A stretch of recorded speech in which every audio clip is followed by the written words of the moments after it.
mejor manera de arrancar el mes que nuestra nación se festeja, se celebra la libertad de una nación, ¿verdad?, soberana, como lo es los Estados Unidos mexicanos.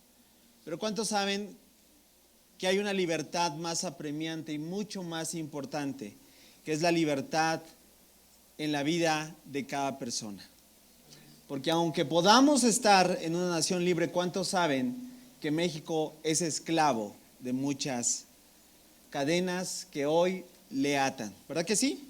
Y es una reflexión, sí, primeramente dura, porque impacta inmediatamente el corazón, pero ¿cuántos saben que hace más de 2000 años el Rey del Universo vino, tomó nuestro lugar y vino a darnos eterna libertad? ¿Cuántos dan gracias a Dios por ello? ¿Le podremos dar gracias entonces al Señor con una ofrenda de palmas? La verdad es que para cada hijo de Dios que ha reconocido su señorío, ya no vive más en esclavitud. ¿Cuántos podemos decir amén? La gran realidad es que Dios ha hecho la obra más extraordinaria por cada uno de nosotros, y es que nos ha dado libertad. Y el día de hoy vamos a conmemorar, di conmigo, conmemorar. Vamos a llevar a cabo un momento solemne, porque hoy vamos a realizar una de las ordenanzas, di conmigo, ordenanzas. Ordenanzas es algo bien clave. ¿Sabías que como creyentes nosotros llevamos a cabo principalmente dos ordenanzas? Mira, las ordenanzas, rápidamente te platico, hacen una diferenciación entre lo que son las enseñanzas de los apóstoles, la enseñanza de los profetas, etc. Tiene una diferenciación incluso entre la doctrina cristiana. ¿Sabes por qué? Porque las ordenanzas no son sugerencias. Di conmigo, son ordenanzas. Es decir, no tenemos la opción de pensar o de sugerir o de interpretar que es para algunos, es para otros. No. Si tú has reconocido al Señor Jesús como tu Señor, como tu Salvador, tú formas parte de la gran familia en Cristo Jesús, y llevamos a cabo las ordenanzas. Una de ellas principalmente es el bautismo. Por eso en esta casa la invitación se hace, ¿verdad?, constantemente. Y vamos a tener precisamente en este mes bautismos para todos aquellos que aún no han decidido, porque es una ordenanza. ¿Una qué? Una ordenanza. Si tú no te has bautizado y realmente reconocido al Señor, es como tienes la visión incompleta, porque el Señor Jesús ordenó que todo aquel que cree en Él, que se ha arrepentido de sus pecados, que busca una vida nueva en Dios, el siguiente paso, ¿cuál es? El bautismo. Es como la puerta, por así decirlo, de entrada para acceder al reino. Ahora, la siguiente ordenanza, ¿sabes cuál es? Di conmigo, la cena del Señor. La cena del Señor. Yo sé que la gran mayoría proviene, como el 95% de los mexicanos, con un trasfondo religioso, hay que decirlo, católico romano, donde lo que importaba era el cumplir, como digo, el pase de lista, ¿verdad? El palomeo, porque yo ya vine, aunque no entienda nada, con el hecho de participar, ya la hice. Y eso a veces, te digo algo, sigue en muchos, digamos, subconscientes de muchos creyentes. Pensamos o llevamos a cabo que el participar de la cena del Señor, o la Santa Comunión, como también se conoce, o como tener esta palabra que viene, y a veces hay que precisarlo, porque la palabra Eucaristía precisamente viene del vocablo griego, que significa eso, tener una comunión entre ¿quién? Entre los que han decidido seguir al Señor. Por eso necesitamos crecer, familia, y qué mejor momento de tomarnos este inicio de mes para participar de eso. Por eso el mensaje de hoy lo titulé En memoria de mí. Y vamos a leer el versículo con el cual se inspira este título de este mensaje, y después vamos a orar. ¿Te parece? Bueno, está referenciado en el Evangelio de Lucas, capítulo 22, versículo 19. Vamos a leerlo juntos y vamos a orar. ¿Sale? A mí me agrada que el auditorio participe, por eso te hago participar, te hago que repitas, porque yo sé que eso te ayuda a tu comprensión, eso te sirve para poder estar en el entendido de las verdades que estamos desarrollando. Entonces, cuando yo cuente 3, me vas a hacer favor de leerlo bien fuerte. Aquí está en pantallas, puedes leerlo también desde tu Biblia, pero vamos a leerlo juntos y después oramos. ¿Listo? Cuento 1, cuento 2 y cuento 3. Tomó un poco de pan y dio gracias a Dios por él. Luego lo partió en trozos, lo dio a sus discípulos y dijo: este es mi cuerpo, el cual es entregado por ustedes. Hagan esto en memoria de mí. ¿Me acompañas cerrando tus ojos, por favor? Vamos a orar. Señor, te agradecemos nuevamente que podamos estar en esta comunión, donde nos reunimos cada uno de nosotros con un contexto diferente, con diferentes áreas en nuestras vidas, pero a fin de cuentas nos une una sola visión. Podemos tener múltiples opiniones referente a cualquier tema, pero en lo cardinal hoy podemos decir que somos un solo cuerpo, una sola visión. No estamos divididos, estamos unidos y hoy queremos participar de lo que tú ordenaste. Todo creyente que ha decidido seguirte tiene la oportunidad, la invitación está abierta, la mesa está puesta y hay un lugar en la mesa. Y hoy este lugar nos los ofreces a esta gran familia. Señor, gracias porque hoy podemos decir que participamos de hacer esto en memoria de ti.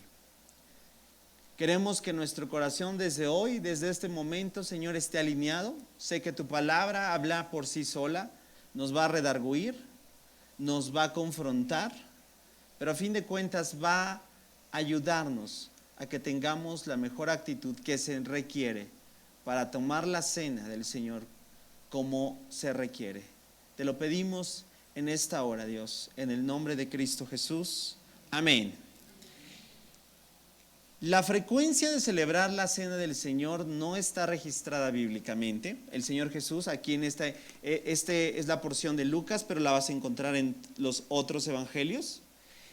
No referencia la frecuencia de cuántos o en qué momento, o cada cuánto, mejor dicho, se debe de realizar, ¿sí?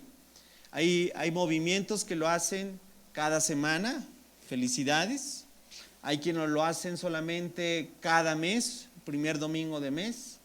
Y hay otros como nosotros que lo hacemos, pero con la intención no solamente de realizarlo por realizar, sino lo hacemos con una mejor comprensión, porque lo que sí está bíblicamente respaldado es que cada creyente que participa de la cena del Señor lo haga con entendimiento. ¿Con qué?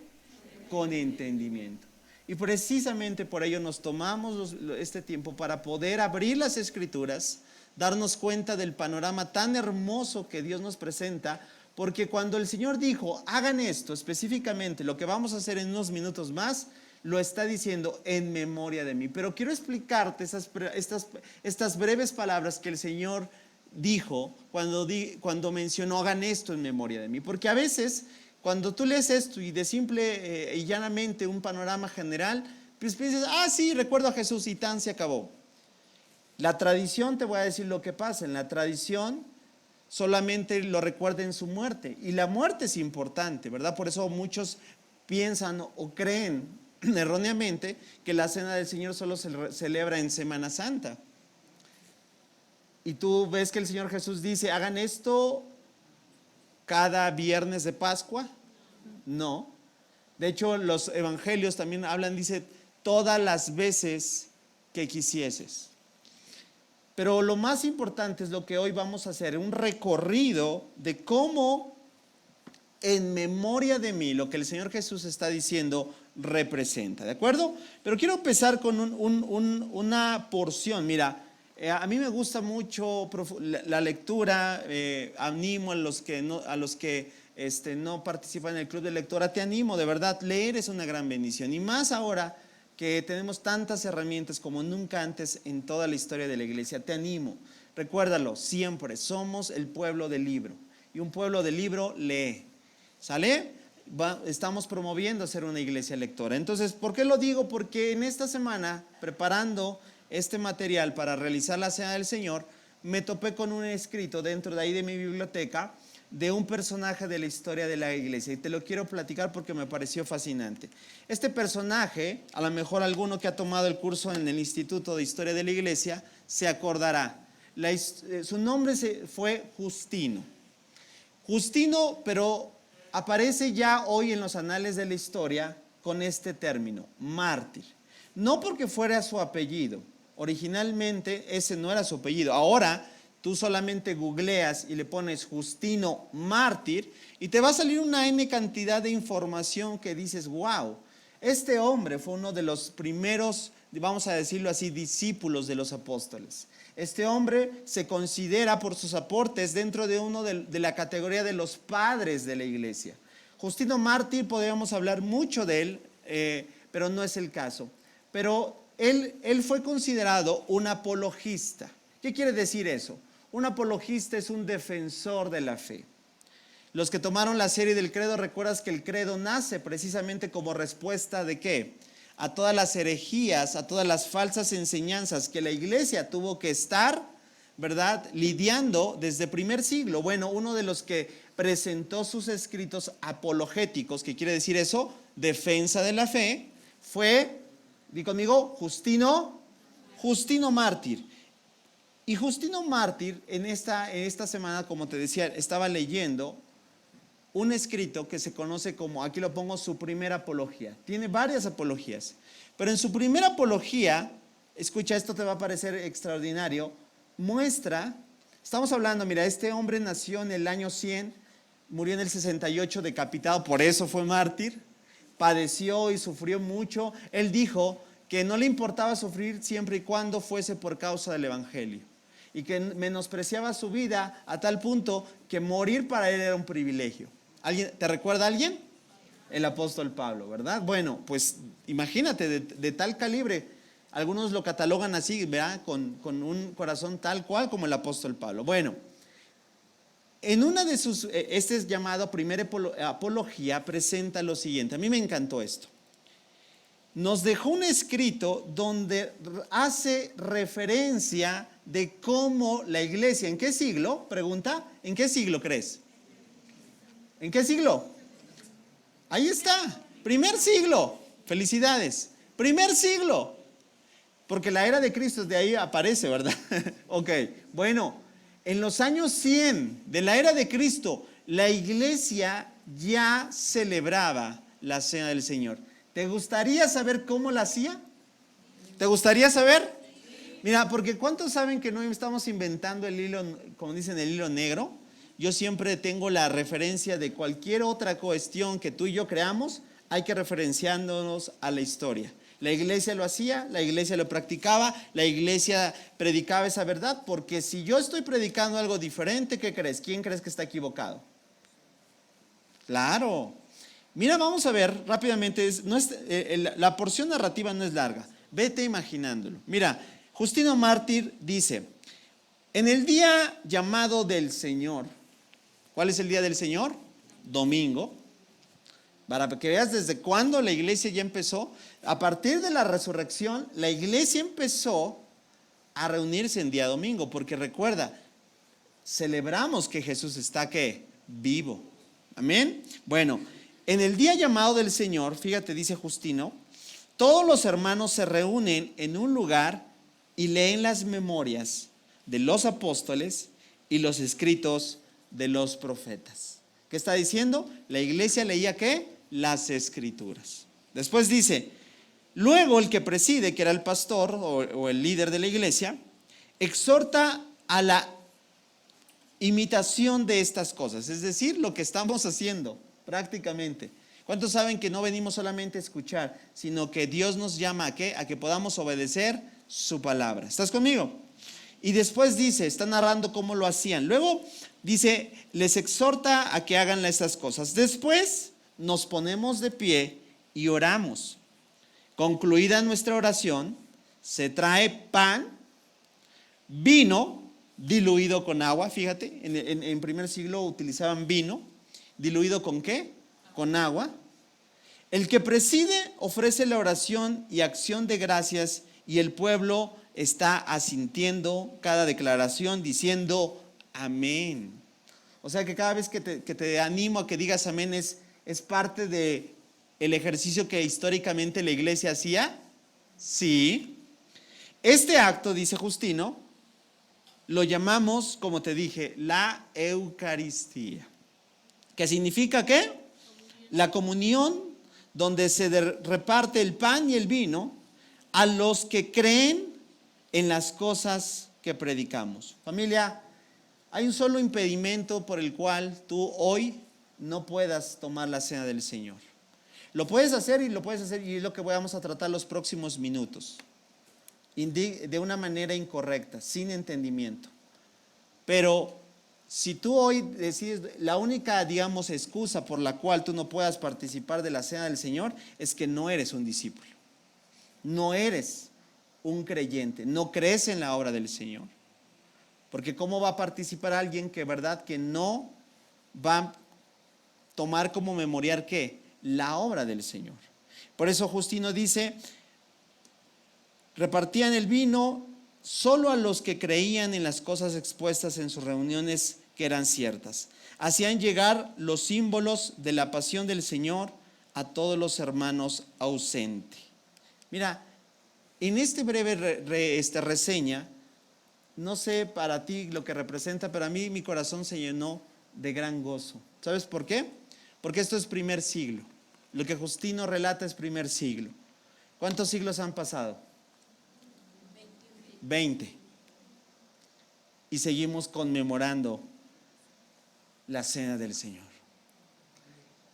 ¿Y cuántos dan gracias a Dios que lo seguiremos haciendo en cada generación?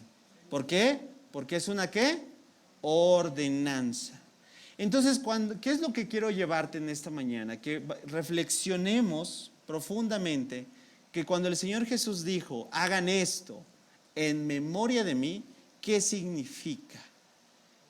¿Qué significa eso cuando venimos aquí solamente a tomar un pancito y una copita de jugo de uva y tan se acabó? No. Significa la identificación, di conmigo, con la obra, dilo fuerte, con la obra que el Señor ha hecho en nuestras vidas. Y entonces hablar de la obra de Cristo es hablar de lo siguiente, di conmigo, desde la cruz hasta la gloria. Desde la cruz a la gloria del Señor, todo eso, cuando Jesús dijo, hagan esto en memoria de mí, significa lo que precisamente, mira, ¿de dónde surge esto? ¿Qué quiere decir de la cruz a la gloria? La obra de Cristo. ¿Y dónde lo tomamos? Lucas también lo dice, Lucas 24:26. ¿Acaso no profetizaron claramente, dice, que el Mesías tendría que ¿qué? Que sufrir. Ese es el punto de partida. La obra de Cristo es desde su muerte.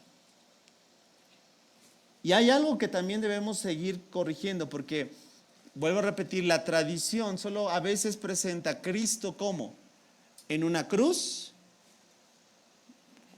o al menos eso quiere representar un personaje lleno de ¿qué? De heridas, pero colgado en un madero. La pregunta, ¿Cristo quedó colgado en un madero? No, eso solamente fue el sufrimiento.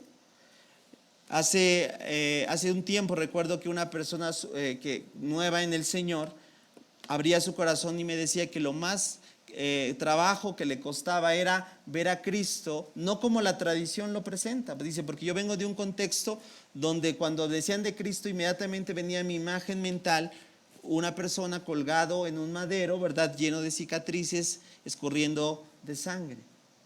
Esa es la obra inicial. Tuvo que sufrir todas estas cosas y mira hasta dónde está, dice Lucas, ¿hasta qué? Antes de entrar a su gloria. Y eso es lo que quiero llevarte en un breve recorrido de lo que tú y yo en esta mañana vamos a hacer cuando hagamos esto, ¿qué? La comunión del Señor, ¿en memoria de quién? ¿En memoria de quién? ¿En memoria de quién? De la obra del Señor en nuestras vidas. ¿Por qué? Porque lo que yo busco es que tú y yo nos identifiquemos en esta mañana para participar en esto que es extraordinario. ¿Estás listo para este recorrido? Ok, vamos a empezar entonces con la primera. Jesús crucificado. Hagan esto en memoria de mí, representa la primer verdad.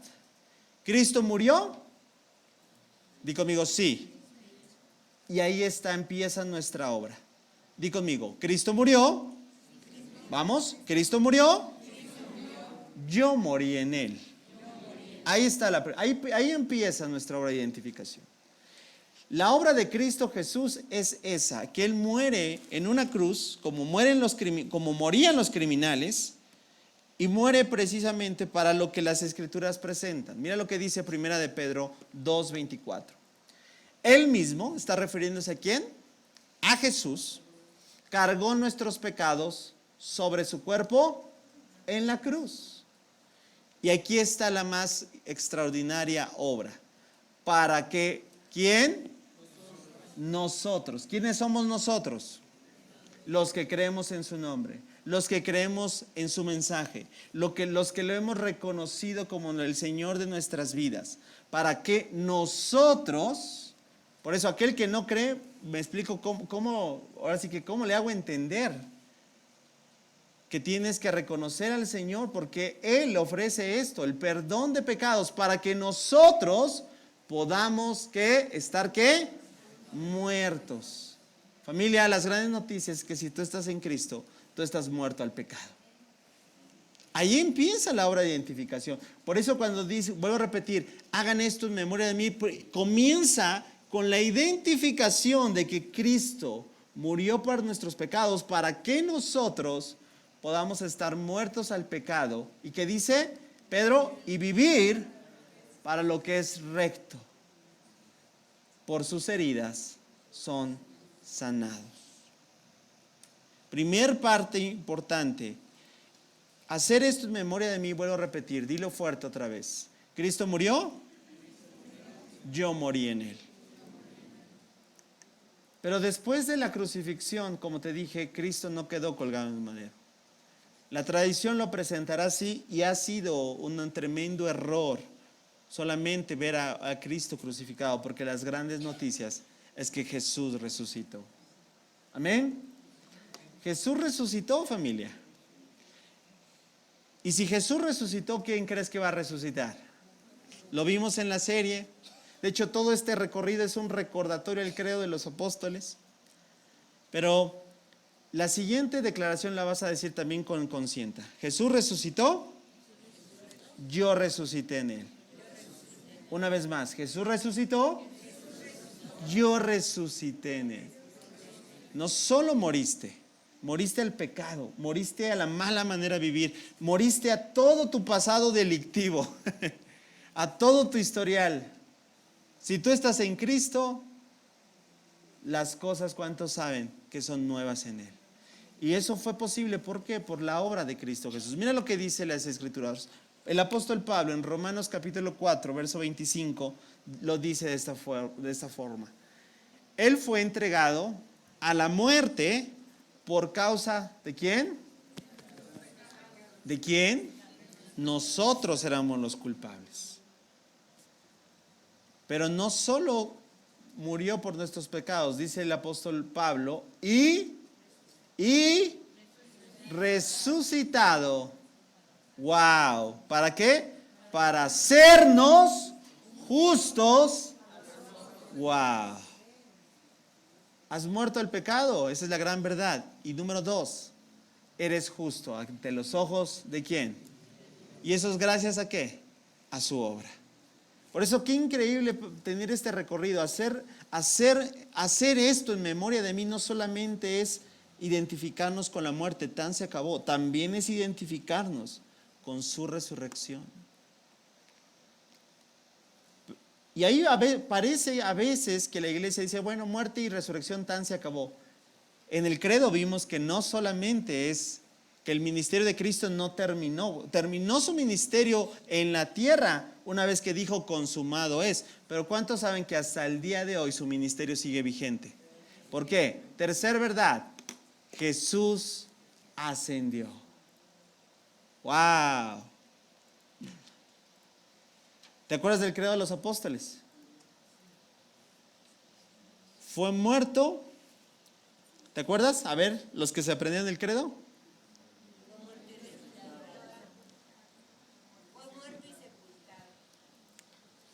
Y después descendió al infierno. Sí, eso lo vimos en el credo.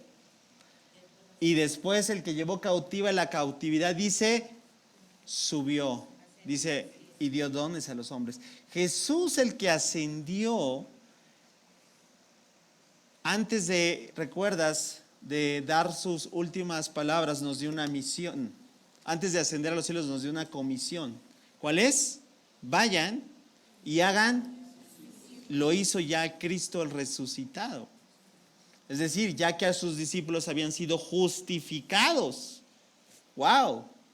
Jesús, el que ascendió, es la tercera verdad que estamos conmemorando, o vamos a conmemorar, mejor dicho, en estos momentos. Mira lo que dice el autor de Hebreos. Pues Cristo, Hebreos 9:24, Cristo no entró en un lugar santo hecho por manos humanas. ¿Por qué? Porque una vez que terminó de la obra, cuando el Señor dijo consumado es, ¿cuántos saben que todo el sistema también establecido por Dios, hablando del antiguo pacto, del tabernáculo, de los sacrificios, del sacerdocio, quedó inoperante?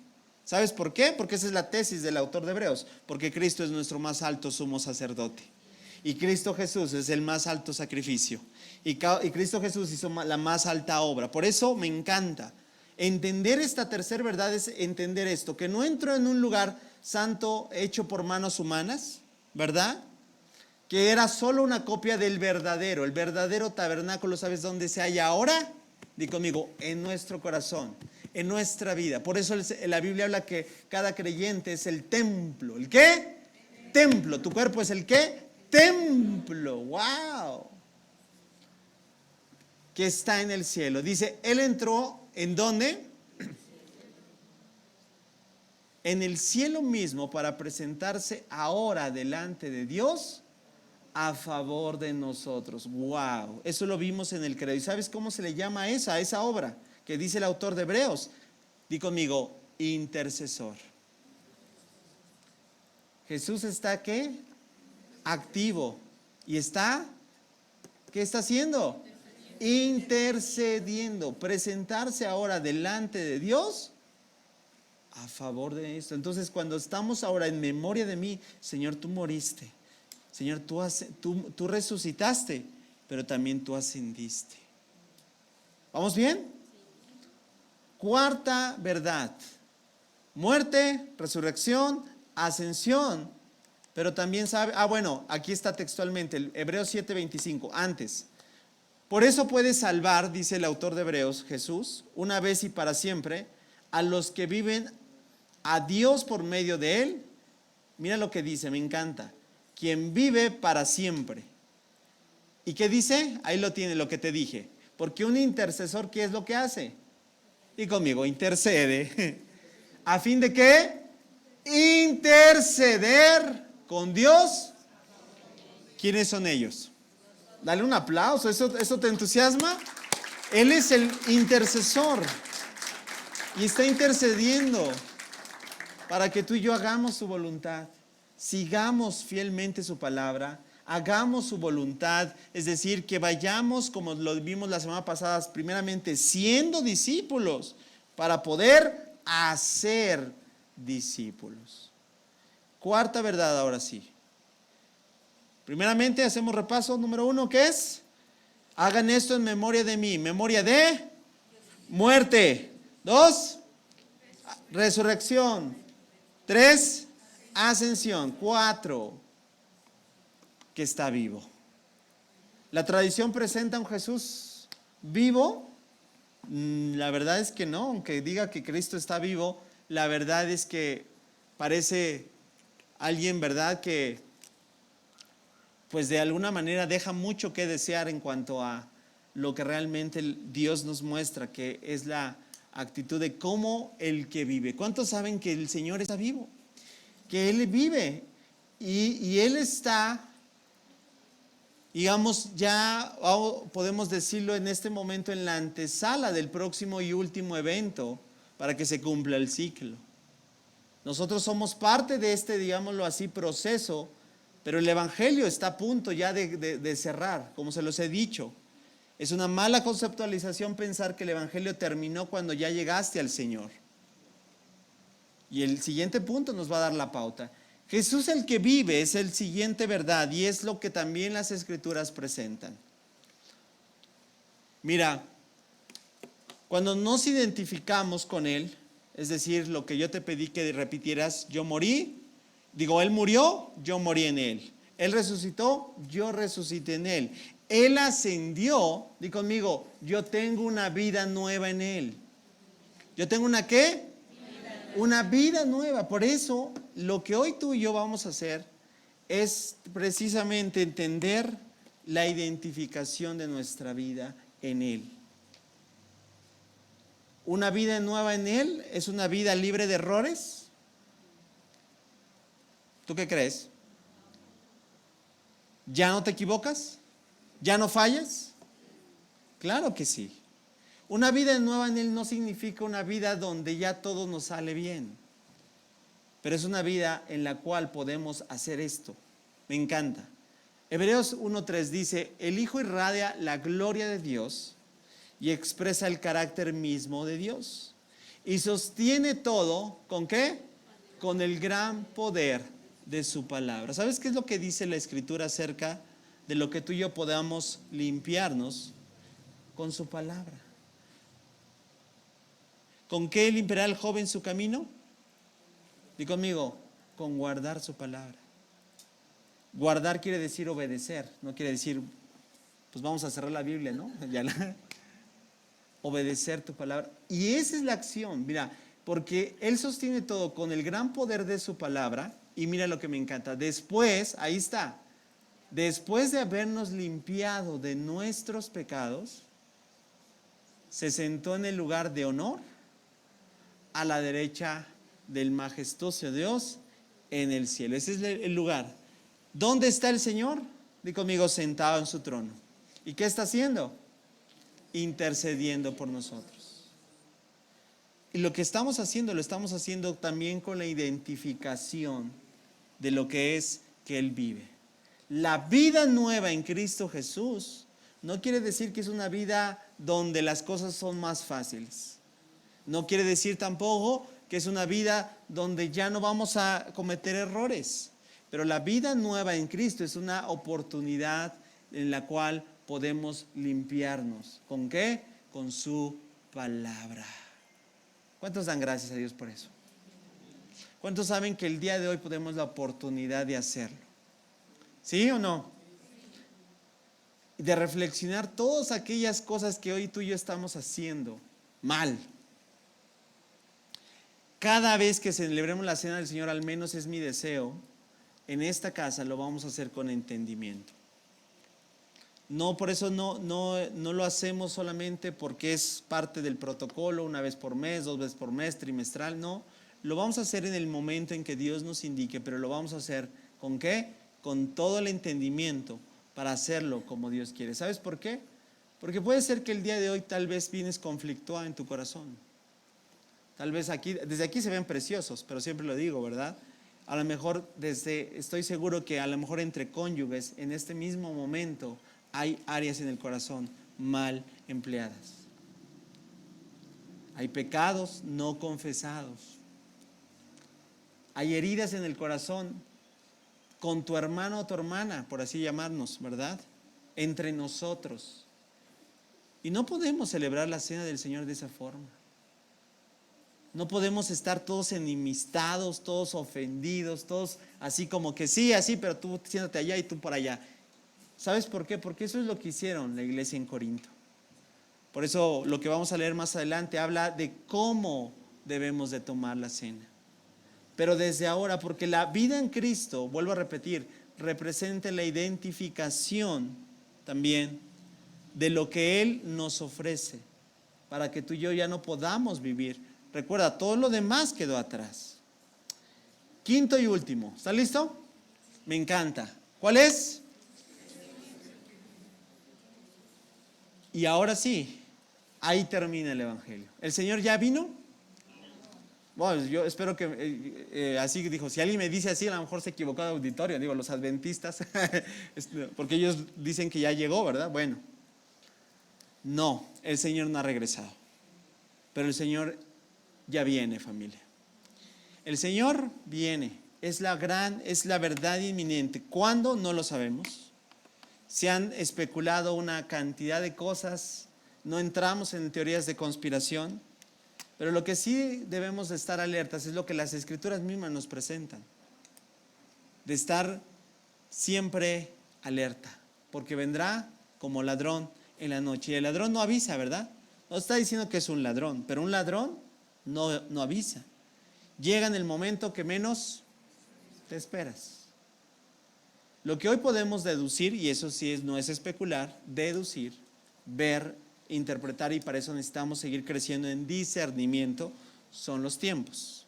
¿Cierto o no? Los tiempos, cada vez que vemos, son más malos, más negativos. Cada vez vemos el incremento de la maldad que está llegando a niveles nunca antes vistos. Pero ¿qué es lo que cuando decimos que recordamos que el Señor Jesús viene? ¿Sabes qué es lo más hermoso? Que tú y yo tenemos una esperanza gloriosa. Este tema es incluso para dentro de círculos cristianos, no tendría que ser un tema, como dicen, tabú, un tema ahí como que no tan bien recibido. ¿Sabes por qué? Yo me he dado cuenta, y en mi apreciación, es porque muchos creyentes no tienen seguridad de su salvación. Y cuando no tienes seguridad de tu salvación, quiere decir que no estás confiando en la obra que el Señor ha hecho. Vuelvo a repetir: muerte, resurrección, ascensión, vida nueva en Él. Porque cada uno de nosotros debe de tener con profunda seguridad, así lo quiero decir, que si hoy fuese el último día de tu existencia, eso tú no lo determinas, eso yo no lo determino, sabes cuál es tu lugar. Levanta su mano, por favor, ¿quién sabe dónde va? Bueno, me sorprende ver no todas las manos levantadas. Bueno, hoy tienes la oportunidad. Y a veces puede, mira, por eso te decía, cuando se habla del Señor, de la segunda venida del Señor, algunos es como tabú en el sentido de no, connotación terrorífica, ¿verdad? Pero necesitamos confiar que si Él viene es porque grandes cosas nos aguardan, familia. Mira, Él lo dijo a sus discípulos, Juan capítulo 14, versículo 3. Cuando todo esté listo, ¿qué dijo?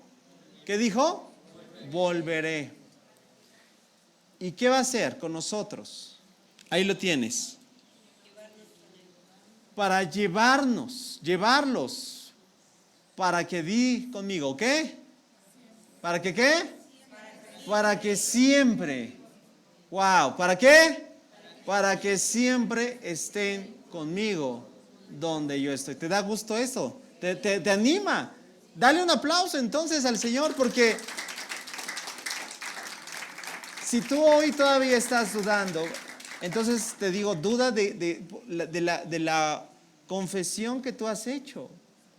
Porque la gran verdad es que ningún creyente que entiende perfectamente la obra del Señor en su vida puede estar en una posición de incertidumbre. No, debe de haber seguridad que si tú has reconocido al Señor, Él nos lleva ¿a qué? A la gran expectación de saber que si Él vuelve, los que estemos todavía vivos, porque ¿cuántos saben que muchos han muerto en Cristo? ¿Cierto, no? Y las Escrituras que dice que van a ¿qué? resucitar.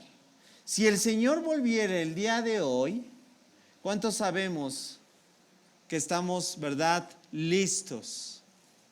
Es una gran reflexión para cada uno de nosotros. Pero el por qué vuelve es esto, que nos debe de llevar al creyente con una gran expectación, nos llevará para siempre estar con Él. Una escritura más que el mismo autor de Hebreos también menciona en cuanto a este tema. Hebreos 9:28. Así también Cristo murió en sacrificio una vez y para siempre, a fin de quitar los pecados de muchas personas. Cristo, ¿qué dice? Vendrá. ¿Cuándo? Otra vez. Vino hace más de 2000 años, ¿verdad que sí? Y Él nos dio eterna redención. Ahí lo dice. Un sacrificio perfecto, una vez y para siempre. Por eso ya no hay que confundir. Ya no habrá otra oportunidad. ¿Por qué? Porque esta es la oportunidad, familia. Cristo vendrá otra vez. Me encanta. Pero dice, no para ocuparse de nuestros pecados. ¿Por qué? Porque eso ya fue. ¿Cierto o no? Y ahora entonces, ¿a qué viene? Sino para traer salvación. ¿A quiénes? A todos los que esperan con Él. Quienes en creación y vida, ojo de agua, esperan con anhelo su venida. Bien, dale, sí, bien. Esa es la actitud, familia. Ese es, como te lo dije, de la cruz a la gloria. Del sufrimiento hasta que el Señor termine. El Evangelio aquí termina. Todas las cosas se conjuntan y cobran sentido cuando el Señor vuelve por segunda vez. Y entonces te das cuenta que estamos en una etapa donde nos estamos dirigiendo cada vez más hacia este inminente evento. ¿Qué es lo que hoy entonces necesitamos hacer? Lo que Él nos pidió que hiciéramos. Y recaemos nuevamente en la enseñanza de la semana pasada. Por eso son verdades que no pasan de moda, son verdades que necesitamos. Porque si tú y yo no estamos en sintonía en cuanto a lo que se nos ha enviado, no vamos a poder hacer su voluntad, familia.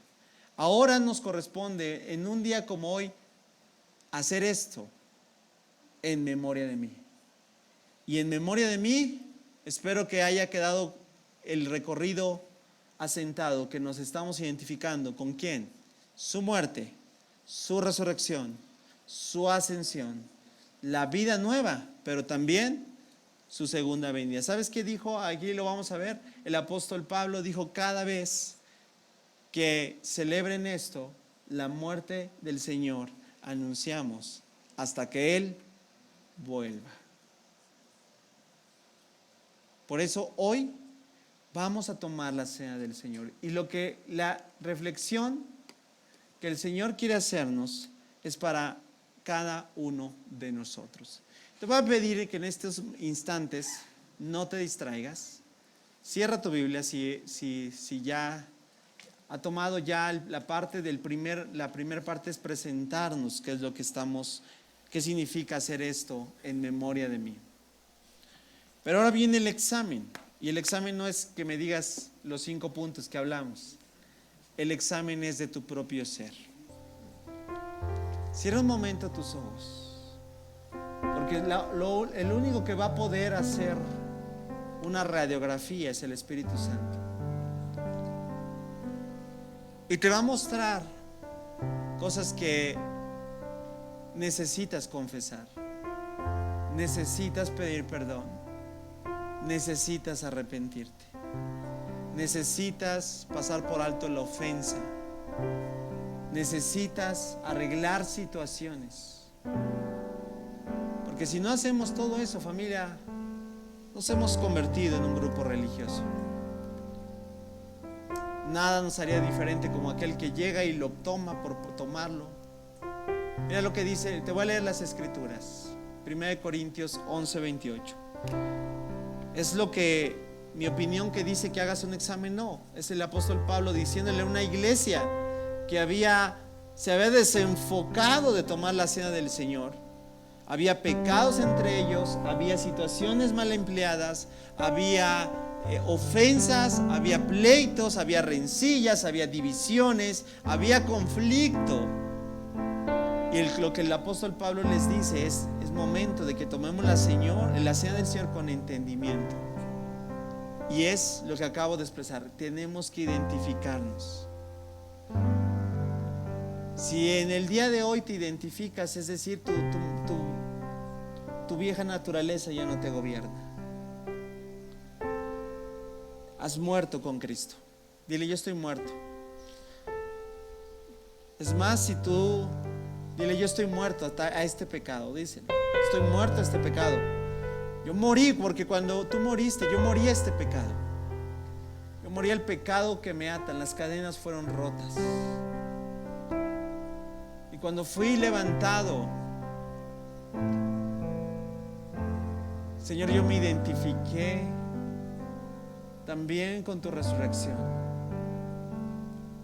Yo ahora, el poder de la muerte quedó nulificado en mi vida. Yo solo como creyente, dile, tengo vida eterna. Por eso no hay que confundirnos. Si tú has reconocido al Señor, tú tienes vida eterna. ¿Por qué? Porque te identificas con la obra del Señor. No serán tus obras las que te salven, es la fe en el Hijo de Dios.